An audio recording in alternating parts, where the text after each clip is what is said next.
Bonjour, nous sommes en 2022, nous sommes dans le site de l'Institut Docteur Angélique et dans une série de vidéos catholiques en commentant l'exode du peuple hébreu depuis l'Égypte à la terre promise, qui pour nous catholiques au sens eschatologique signifie évidemment l'exode que nous vivrons un jour depuis cette terre jusqu'au paradis éternel. Et je voudrais traiter du chapitre 14, le chapitre 14 du Deutéronome, où il est parlé des interdits alimentaires, de l'impôt, la dîme, mais aussi d'un système de banque, au sens littéral, c'est ce qui a été commandé par Moïse au peuple hébreu. Et bien sûr, nous comme catholiques, nous y voyons un sens caché, allégorique, mis par l'Esprit Saint, au point que notre Seigneur nous a dit « Pas un point sur le i de la loi de Moïse ne sera aboli, que tout ne soit accompli ». Alors je ne prétends pas donner le sens de chaque interdit alimentaire, toute une série d'animaux vont être cités, mais en tout cas que chacun, à force de connaître ces animaux, peut-être essaye d'y voir quel est le péché particulier qui, au sens moral, est interdit par le Seigneur sous la forme de ces animaux impurs. Alors voilà comment commence ce chapitre. Vous êtes fils, vous êtes des fils pour Yahvé votre Dieu, vous ne ferez pas d'incision ni de tonsure sur le front pour un mort. Car tu es un peuple consacré à Dieu, ton Dieu, et Yahvé t'a choisi pour être son peuple à lui parmi tous les peuples qui sont sur la terre. Effectivement, dans la loi de Moïse, on ne trouve aucune pratique sacrée indiquée dans la loi en ce qui concerne le respect des morts, la prière pour les morts. Je dirais même, il est sorti de cette loi du Pentateuque les Sadducéens qui ont toujours dit « Moïse ne parle pas de la vie après la mort ». Ici, au sens littéral, il interdit certaines pratiques qui datent sans doute du Paléolithique, à savoir des sacrifices qu'on marquait sur son corps pour les morts. Est-ce que ça veut dire donc, comme le disent certains, même chez des chrétiens actuellement, que les âmes des morts sont dans le néant pour le moment et qu'éventuellement, pour une partie des protestants, à la résurrection, elles seront recréées? Est-ce que ça veut dire donc que réellement, l'âme serait le sang? Ça veut dire quelque chose de matériel qui disparaît dans la poussière à notre mort? Eh bien, je dirais, et c'est très important, ce n'est pas pour rien que le Seigneur a permis que vers le IVe siècle avant Jésus-Christ, le peuple hébreu a été conquis par les Grecs. Les Grecs, en se servant de leur raison, en inventant la philosophie rationnelle qui observe la réalité, ont conclu par leur philosophie que non, il y a dans l'homme quelque chose qui survit à la mort, quelque chose qui n'est pas matériel, et en particulier ce qui est le siège de leur intelligence que les animaux n'ont pas, et de leur volonté libre que les animaux n'ont pas. Certes, les animaux ont une intelligence, mais pour atteindre une proie sensible, pas cette intelligence spirituelle, pour penser aux choses spirituelles comme le sens de la vie, etc. Et donc, on peut dire qu'au sens littéral, il avait été réservé à Moïse de recevoir la révélation concernant l'unicité de Dieu, et peu à peu, sa sagesse, et peu à peu, son amour. Mais il ne leur avait pas été donné, pour le moment, de connaître ce qu'il en était du sort de l'homme après cette vie. Et ceci avait été plutôt donné, à cette époque-là, aux Égyptiens qui vénéraient le dieu Osiris et sa femme Isis, parce qu'il y avait là une préfiguration de ce que ferait le Christ. Alors certains disent, mais c'est n'importe quoi, la Bible dit que c'était des païens abominables, ils adoraient même les animaux en Égypte. C'est vrai, je n'ai pas dit que tout était bon en eux, mais de la même façon, tout n'était pas bon dans la loi de Moïse. Je l'ai dit souvent. J'ai lu des passages du chapitre précédent où il est réclamé le génocide de peuples entiers, de villes entières, au prétexte que les dirigeants de la ville les ont entraînés dans l'idolâtrie. Qu'il est ordonné qu'un père massacre son propre fils, qu'un époux massacre sa propre épouse, et réciproquement, si on s'aperçoit que l'un des deux, se laisse aller à l'idolâtrie. C'est quelque chose, évidemment, qui ne se pratique pas à la lumière de Jésus. On discute, on réforme, on explique, on ne massacre pas. On le sait bien. Donc tout n'est pas bon dans la loi de Moïse. Et d'ailleurs, le prophète Ézéchiel le dit. « Je leur ai donné une loi qui ne sauvait pas, une loi dont ils ne pouvaient pas vivre, afin de les frapper d'horreur, à cause de tout ce que je leur commandais, comme par exemple le fait de me sacrifier tout fils premier-né. Donc Dieu sauvait les Juifs en leur apportant quelque chose, mais il les sauvait par ailleurs en leur empêchant d'atteindre autre chose, en les laissant livrer à leur propre sauvagerie de l'âge du bronze. Voilà ce qu'il faut considérer. Eh bien, en ce qui concerne cela, on peut le dire, ils n'ont pas la révélation de la vie après la mort. Mais nous, chrétiens, nous l'avons, et donc nous pratiquons des prières. Et ceci nous vient des Juifs. Ça veut dire qu'ils n'ont pas toujours été dans l'ignorance de la survie des morts. Dans les livres que les protestants ont rejetés de la Bible, et parce qu'ils sont écrits en grec, le 2e livre des Maccabées, au chapitre 3, il est bien indiqué, clairement, ou c'est chapitre 12 peut-être, que là, les frères Maccabées, parce que des hommes avaient été tués au combat, ils portaient sur eux des amulettes à un dieu, l'idole de Lamnia, dit-il marqué. Et donc, ils considérèrent qu'ils avaient commis un péché grave, le péché que Moïse, au chapitre précédent, au chapitre 13, condamne de mort. Eh bien, ça ne les empêcha pas de faire une collecte pour le temple de Jérusalem, afin d'offrir un sacrifice pour les âmes de ces morts.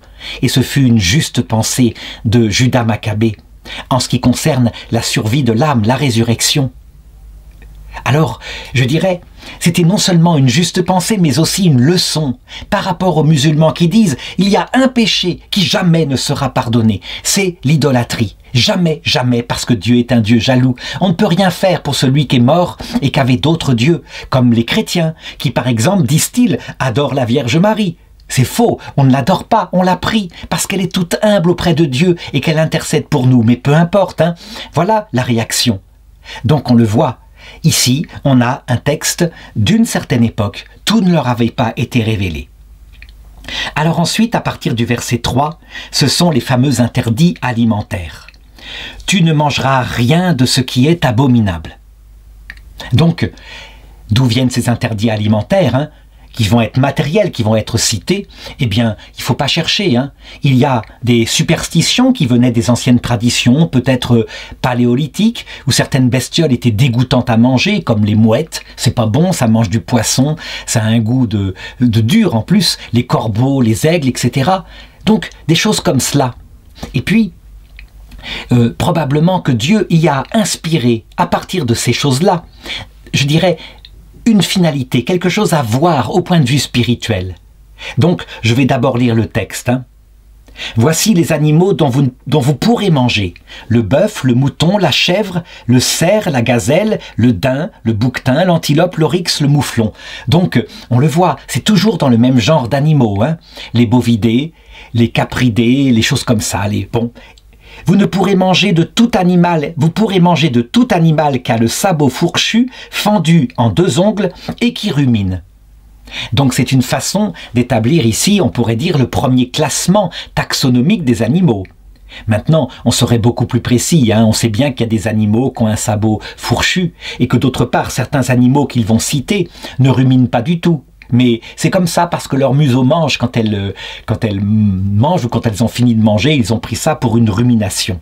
La rumination au sens propre, c'est la vache qui régurgite de l'herbe et qui après, couchée dans l'herbe, la remâche tranquillement, la réavale. Elle a plusieurs estomacs pour cela, donc c'est particulier. Donc, le verset 7 continue.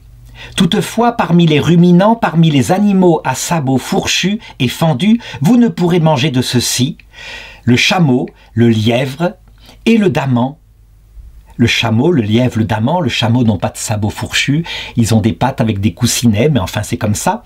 Qui ruminent mais qui n'ont pas le sabot fourchu, vous les tiendrez pour impurs. Ni le porc, qui a bien le sabot fourchu et fendu, mais qui ne rumine pas. Vous le tiendrez pour impur, vous ne mangerez pas de leur chair et ne toucherez pas à leurs cadavres.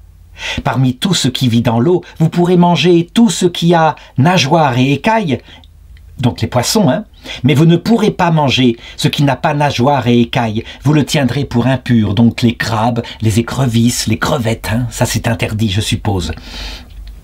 Vous ne mangerez pas de ce qui n'a pas de nageoires et d'écailles, vous le tiendrez pour impur. Vous pourrez manger de tout oiseau pur, donc je suppose les oiseaux qui mangent des graines, parce que les espèces qui vont être citées après sont principalement des rapaces. Mais voici ceux des oiseaux dont vous ne pourrez pas manger, le vautour, le gypaète, l'orfraie, le milan noir, les différentes espèces de milan rouge, et toutes les espèces de corbeaux. Le corbeau, c'est pareil, hein, c'est un animal omnivore plus ou moins, hein, donc ça ne doit pas être bien fameux à manger. L'autruche, le chat-huant, la mouette et les différentes espèces d'éperviers. Donc on le constate, hein, il y a les oiseaux marins, parce que dans la mouette, il y a certainement aussi les goélands, les choses comme cela, mais il y a tous les rapaces nocturnes et diurnes. Donc le hibou, la chouette, l'ibis, le pélican, le vautour blanc, le cormoran, donc encore des oiseaux marins, et puis quelques rapaces charognards, la cigogne, qui est insectivore, les espèces de hérons qui mangent des grenouilles, des choses comme ça, la huppe, la chauve-souris, qui est considérée comme un oiseau. Vous tiendrez toutes les bestioles ailées pour impures, vous n'en mangerez pas. Donc je suppose les insectes volants, les chauves-souris, c'est cité ici. Hein. Vous pourrez manger de tout volatile pur, donc les cailles, les perdrix, les poules, je suppose, hein, tout ce qui est comme ça granivore, je l'ai dit tout à l'heure.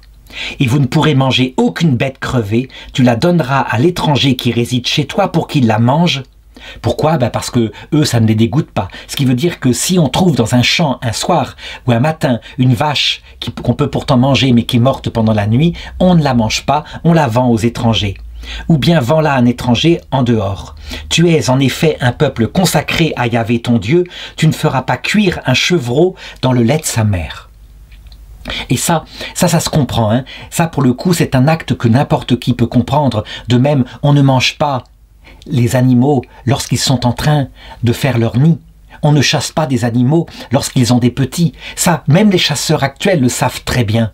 C'est une question de durabilité, mais aussi de miséricorde par rapport à ces animaux qui sont évidemment plus fragiles, etc.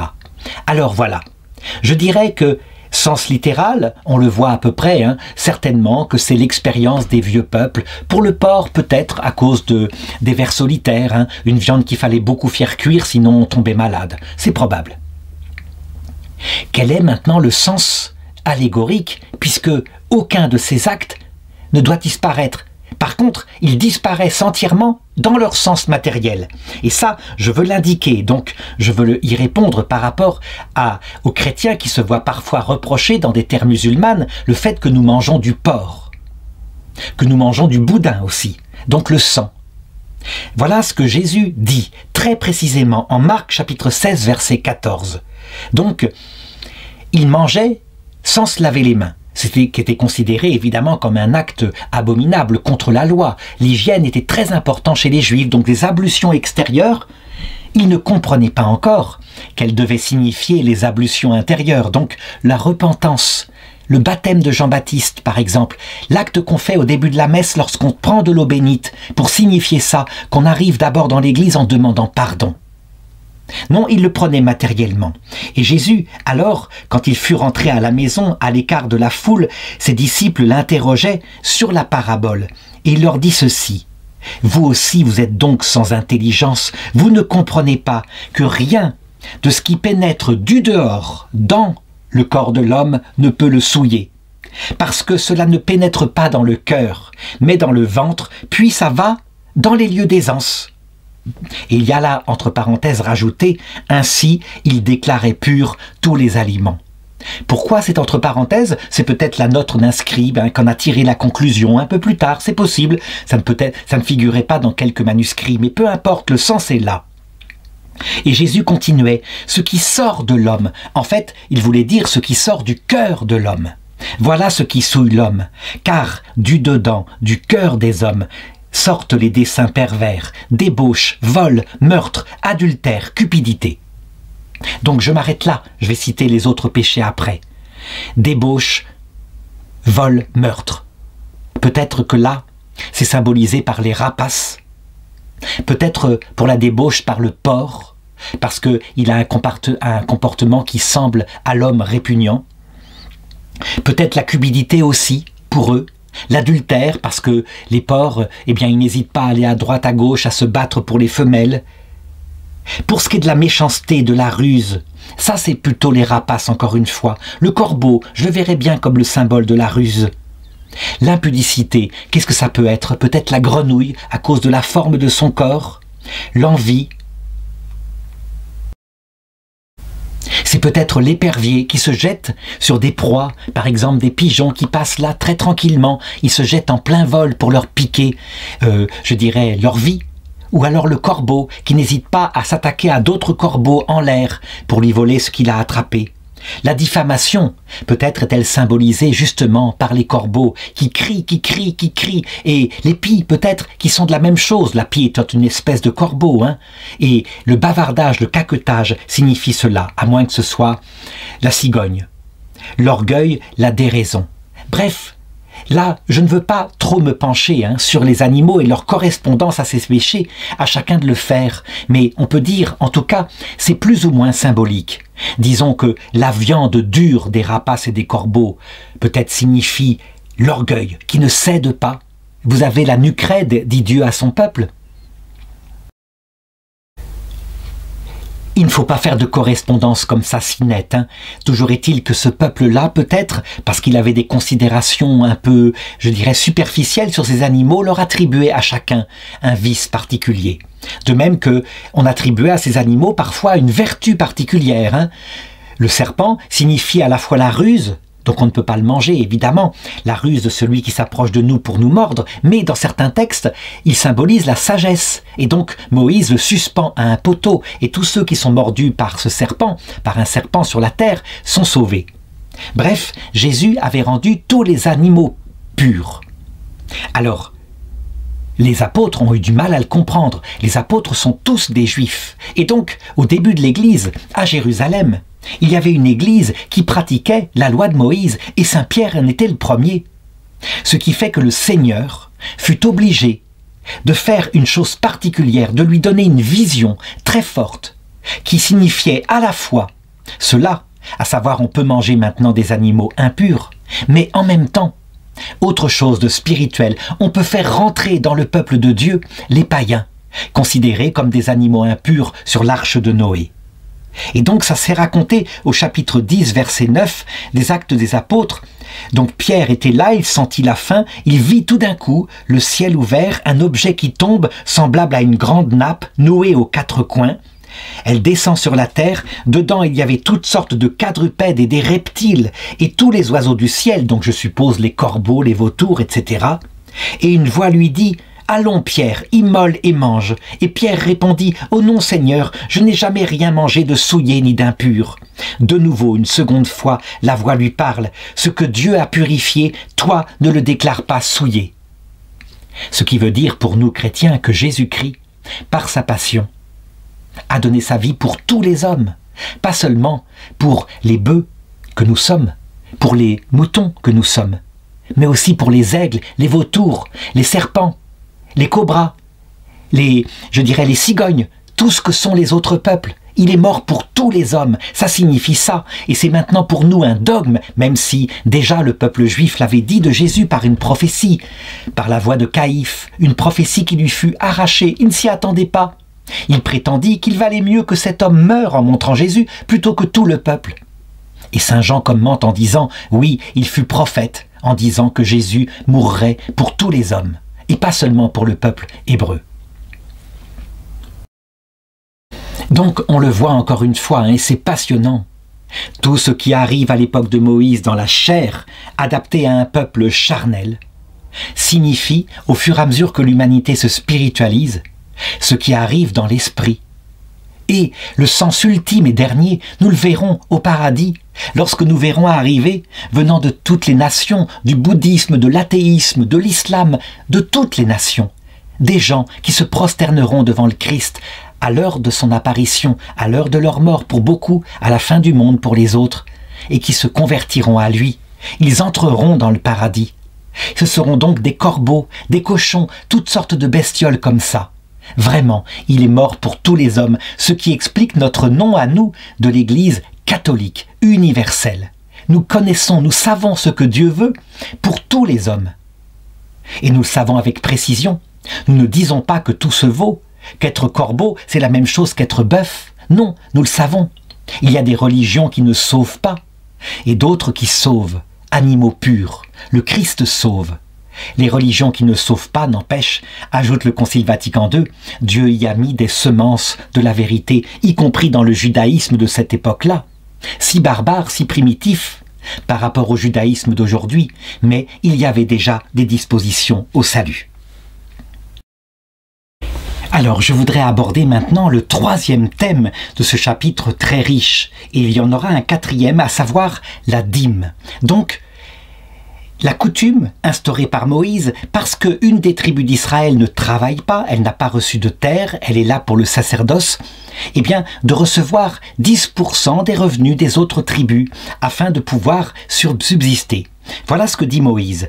Chaque année, tu devras prendre la dîme, donc 10%, de tout ce que tes semailles auront rapporté dans les champs, et en présence de Yahvé ton Dieu, au lieu qu'il aura choisi, pour y faire habiter son nom, tu mangeras la dîme de ton froment, de ton vin nouveau, de ton huile, les premiers-nés de ton gros et de ton petit bétail. Ainsi tu apprendras à toujours craindre Yahvé, ton Dieu. Donc ça permet en même temps d'organiser des fêtes centrales. Et en général, c'est Jérusalem qui est centré pour ça. Si le chemin est trop long pour toi, si tu ne peux pas apporter la dîme parce que le lieu choisi par Yahvé, ton Dieu, pour y faire habiter son nom est trop loin de chez toi, quand Yahvé, ton Dieu, t'aura béni, tu convertiras en argent et tu serreras l'argent dans ta main, tu iras au lieu choisi par Yahvé, ton Dieu. Donc ça, c'est un autre thème, le thème de la banque et du change, j'en parlerai tout à l'heure. Parlons d'abord de la dîme. Donc, le peuple des prêtres, la tribu de Lévi, fonctionne par rapport à cela. Elle récupère une partie des animaux qu'elle a sacrifiés, elle peut en nourrir sa famille, et puis une partie de l'argent, ne serait-ce que par la vente des animaux qu'on a apportés au temple et que des familles achètent pour leurs propres besoins. Pourquoi l'Église n'a-t-elle pas gardé la dîme ? Et pourtant, dans certaines parties de l'Église, par exemple en Afrique actuellement, où il y a beaucoup de prêtres et donc c'est difficile de vivre, et les prêtres de plus en plus demandent au peuple catholique la dîme. Ils la redemandent en s'appuyant sur l'Ancien Testament. Nous l'avons nous pratiqué en Europe pendant des années, quand il y avait beaucoup de prêtres au Moyen-Âge, à la Renaissance, etc. Donc nous n'avons pas à les critiquer trop. Mais avec l'expérience, nous nous sommes rendus compte qu'il faut faire attention à cela. Il y a danger. Certes, c'est parfois nécessaire, mais il y a danger. Et le danger, c'est ce qu'on appelle la simonie. Et Dieu sait si nous nous sommes laissés avoir par cela bien souvent. On peut même dire que l'une des causes qu'a provoqué la rupture avec les protestants, donc toute une partie de l'Église, c'était la simonie, à savoir l'idée de se servir d'un bien spirituel, que d'ailleurs les protestants ont du coup honteusement sali, à savoir les indulgences. Donc l'indulgence de Dieu par rapport à nous, quand nous n'avons pas réparé vraiment tous nos péchés avant d'arriver dans l'autre monde, eh bien les papes, pour construire le Vatican, à un moment donné, les donnaient à prix d'argent. Ce qu'il ne faut pas faire, bien sûr, c'est une faute grave, mais les papes ne sont pas impeccables, ils sont infaillibles en ce qui concerne la doctrine abstraite, c'est pas du tout la même chose. Et donc, l'Église catholique, avec l'expérience, a décidé de faire autrement. Mais je voudrais d'abord raconter d'où vient le mot simonie. C'est à cause d'un certain homme dans l'Écriture, dans les Actes des Apôtres, chapitre 8, verset 19, qui s'appelait Simon le magicien. Donc c'est un homme qui faisait des tours avec probablement des esprits, peut-être des démons ou des anges de Dieu, qui guérissaient des malades. Et puis un jour, il croise les apôtres, dont Pierre. Et puis il constate que les miracles qu'ils font sont 1000 fois plus forts que les siens. Alors il s'y attache, il les suit, il regarde. Et à un moment donné, il voit Pierre qui impose les mains à des malades et les malades sont guéris. Alors il n'y tient plus, il va voir Pierre, Acte chapitre 8, verset 19, et il lui dit « Donnez-moi ce pouvoir à moi aussi, que celui à qui j'imposerai les mains reçoive l'Esprit Saint, et je vous donnerai en échange de l'argent. » Alors Simon-Pierre lui répondit « Périsse ton argent, et toi avec lui, puisque tu as cru acheter le don de Dieu à prix d'argent. » Simon est stupéfait par la réaction de Pierre, il ne s'y attendait pas, il n'avait pas encore compris qu'on ne vend pas l'Esprit Saint, c'est un esprit d'amour. C'est comme si on achetait à prix d'argent sa fiancée, on lui dirait « je vais te donner tant d'argent et tu m'épouses et tu m'aimes ». Ça ne s'achète pas cette chose-là. Eh bien, à ce moment-là, Simon va se repentir et dire à Pierre « prie plutôt pour moi, et afin que je ne périsse pas », et il ne périra pas. Mais la tentation est bien là. Il y en a eu d'autres, il y a eu la tentation de la vanité, énormément, parce que les prêtres emportent avec eux les foyers de péché et la tentation de l'abus sexuel, évidemment. Mais l'argent est une des choses les plus dangereuses. Et donc maintenant, en tout cas dans l'Église d'Occident, on préfère pratiquer la quête. La quête, ça veut dire la demande humble. Ceux qui veulent bien donner, donnent, et ceux qui ne donnent pas, ne donnent pas. On me reproche parfois de demander de l'argent sous les vidéos, il y a un compte en banque de marqué, mais justement, pas trop souvent. Et surtout, jamais forcé. Tout est gratuit, systématiquement. Pourquoi? Eh bien, j'ai reçu moi-même les études et ma conversion gratuitement. On peut dire que les études de théologie que j'ai faites m'ont été entièrement offertes par un prêtre extraordinaire qui a été mon père spirituel et que je considère comme mon père maintenant qu'il est mort et encore comme mon père. Donc maintenant je rends gratuitement. Cependant, puisque j'ai perdu à un moment donné mon travail, sans doute à cause de ces vidéos, eh bien, je n'hésite pas à demander humblement. Et la Providence fait le reste. Elle donne ce qu'il faut, exactement, et pas plus qu'il ne faut. De telle manière que j'ai le même revenu que dans le métier que j'exerçais jadis, à savoir professeur agrégé. C'était ce que je faisais, et il s'avère que Dieu me donne la même chose. C'est étonnant, mais c'est absolument intéressant à constater. Eh bien, l'Église catholique, à travers ses prêtres, essaye de faire pareil. Elle ne le fait pas toujours. Normalement, il n'y a pas de prix pour une messe. Pour un baptême, n'en parlons pas. Mais l'Église marque, vous pouvez donner tant. C'est ce qu'on appelle un honoraire. Donc, c'est une possibilité, mais ce n'est pas obligatoire. Eh bien, petit à petit, malgré tout, et ça glisse comme ça, de temps en temps, ça finit par être devenu le prix de la messe et des sacrements. Attention, là, ça devient de la simonie. Pour ce qui me concerne, jamais, quand je demande une messe, je n'ai payé quoi que ce soit. Jamais on ne me l'a demandé non plus. Ce qui m'empêchait pas de donner à l'Église, mais pour bien distinguer les deux. Je préfère donner par ailleurs que de donner dans le cadre d'une demande de messe où ça pourrait paraître simonie. De même, systématiquement, tous les cours sont gratuitement accessibles sur Internet et aucun n'est payant. Il y a par contre, pour le diplôme de l'Institut, effectivement un petit droit d'inscription, mais toujours très petit, de manière à ce que tout le monde puisse le payer. Et il sert à aider en particulier les pays pauvres comme Haïti qui ne peuvent pas payer. Ça sert aussi à ça, donc une sorte de communion de l'argent. Le malhonnête argent sert à faire le bien, du coup. Alors, maintenant, je voudrais justement arriver à cette question d'argent qui est signifiée ici. Donc, quand on ne peut pas amener, parce que c'est trop loin, un bœuf par exemple de sa dîme, parce qu'on a beaucoup de bœufs, alors il est dit ceci au verset 25.